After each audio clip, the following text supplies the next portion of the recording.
आपका स्वागत है। मैं हूं आपके साथ तस्वीरों की। आइए आपको लेकर चलते हैं देश और प्रदेश से जुड़ी हुई तमाम बड़ी खबरों की ओर।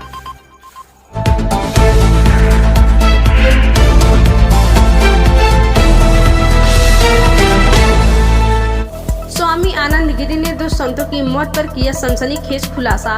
प्रयागराज की पंचायती अखाड़ा श्री निरंजनी से निष्कासित किए जाने के बाद स्वामी आनंद गिरी और उनके गुरु अखिल भारतीय अखाड़ा परिषद के अध्यक्ष महंत नरेंद्र गिरी के बीच तकरार बढ़ती ही जा रही है।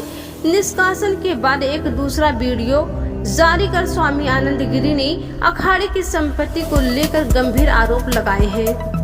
उन्होंने आरोप लगाया है कि संपत्ति के विवाद में ही निरंजनी अखाड़े से जुड़े 2 युवा संतों ने आत्महत्या कर ली थी और संदिग्ध परिस्थितियों में उनके शव पाए गए थे। उन्होंने निरंजनी अखाड़े से जुड़े महंत आशीष गिरी जी महाराज और महंत दिगंबर गंगापुरी जी महाराज की संदिग्ध परिस्थितियों में हुई मौतों की जांच कराए जाने की भी मांग की है।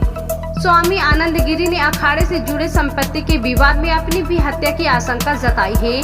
उन्होंने कहा कि अखाड़े की संपत्ति सैकड़ों वर्षों से पुरानी है। हमें इसका संवर्धन और संरक्षण करना चाहिए, न कि इसको बर्बाद करना चाहिए। स्वामी आनंद गिरी ने 4 मिनट 24 सेकंड की जारी अपने इस वीडियो जारी करके कहा कि अखाड़े की संपत्ति को बर्बाद करने से रोकने को लेकर ही पूरा विवाद शुरू हुआ है। स्वामी आनंद गिरी ने कहा कि अखाड़ा परिषद के अध्यक्ष महंत नरेंद्र गिरी उनके गुरु हैं और आगे भी गुरु ही रहेंगे। ऐसा लग रहा है कि किसी के दबाव में अखाड़े की संपत्ति को वे नुकसान पहुंचा रहे हैं, इसे रोका जाना चाहिए। रिपोर्ट भानु प्रताप सिंह, मुख्य संपादक, प्रयाग महिमा न्यूज। ओम नमो नारायण। घटनाक्रम आप सबके मध्य है। मैं सबसे पहले अपने गुरुजी को प्रणाम करता हूं और पूज्य महंत श्री हरिगिरी महाराज को प्रणाम करता हूं। हमारे संत समाज का जो आदेश है सर आँखों पे, जैसे कि कहा जा रहा है कि 3 साल तप करो, 10 साल तप करो, 15 साल तप करो, मैं अपने पूरे जीवन को ही तप मानता हूं और मुझे पूरे जीवन ही तप करना है। एक साल 2 साल के लिए साधु नहीं बनना है। जब मैंने बाल्यकाल से अपना जीवन दे दिया तो मैंने दे दिया। और एक बहुत अच्छी बात मुझे समझ में आ रही है कि भगवान राम का जब जन्म हुआ तो जन्मोत्सव मनाया गया और धूमधाम से उनकी छठी मनाई गई, उनका विवाह संस्कार हुआ और फिर उनके जीवन में भयंकर भूचाल आया और वो वनवास की ओर निकले। तब लोगों ने कहा कि नहीं, उन्हें वनवास नहीं जाना चाहिए। राम वनवास ना जाते तो रावण कैसे मरता? राम वनवास ना जाते तो महात्माओं का संरक्षण कैसे होता? हमारे ईश्वर की वास्तविक पराकाष्ठा जगत में कैसे व्याप्त होती? तो हम सबका जन्म कुछ विशेष उद्देश्यों से हुआ है और उन उद्देश्यों को केवल निजी स्वार्थों के लिए भूलना नहीं चाहिए। मैं किसी को भी नुकसान पहुंचाने की नीयत से न जीवन जीता हूं और न ही मुझे किसी को भी नुकसान पहुंचाना है। मैंने पहले भी कहा वो मेरे गुरुजी थे, गुरुजी हैं और गुरुजी ही रहेंगे, परंतु मुझे लगता है कि वह किसी के दबाव में हैं और इन्हीं कारणों से वो मठ की संपदा का नुकसान पहुंचा रहे हैं। चूँकि ये संपदा सैकड़ों वर्ष पुरानी है और पुरानी होने के नाते हम इसका संवर्धन तो कर सकते हैं, संरक्षण कर सकते हैं, इसमें वृद्धि कर सकते हैं, परंतु इसे बेच नहीं सकते। बस इन्हीं बातों का मतभेद था जो आज इस पटल तक आ चुका है। मुझ पे बेबुनियाद आरोप लगाए गए और आरोपों को लगाते ही कुछ घंटों में मुझ पर कार्रवाई हो गई, सज़ा दे दी गई। आज मेरी स्थिति आप सबके समकक्ष है। मुझे कोई महात्मा अपने पास बिठाना नहीं चाहता। मैं किसी समाज में किसी विशेष कार्यक्रम में जा नहीं सकता।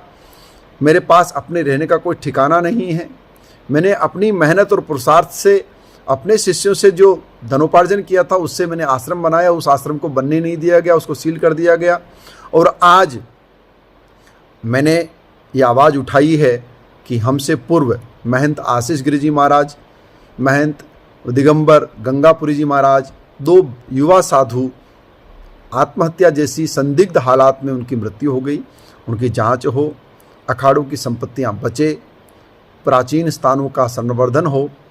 इस निमित्त जो ये सारे के सारे सबूतों के साथ वस्तुएं सामने आ रही है, इन्हें मैं नहीं कर रहा हूँ, इन्हें समाज के लोग कर रहे हैं, ये हनुमान जी स्वयं कर रहे हैं। इसलिए मैं एक बार पुनः आप सबसे यही हाथ जोड़ के अपील करता हूँ कि संपत्ति का लालच अगर मेरी हत्या भी करा दे तो इसमें कोई दुराव नहीं होगा, लेकिन मैं शुद्ध रूप से, निष्पक्ष रूप से सनातन का प्रेमी हूँ। मैंने शंकराचार्य भगवानों को, हमारे आदरणीय योगी आदित्यनाथ जी को, मुझे अपनी प्रदेश सरकार पर पूरा विश्वास है और पूरे आस्था है। मैंने भाजपा के लिए बहुत अद्भुत काम किए हैं। भाजपा के तमाम राजनेता जो मेरे सन्निकट रहे हैं वो जानते हैं कि मेरी जो सोच है वो कैसी है। मुझे उस पार्टी की सरकार पर पूरा विश्वास है।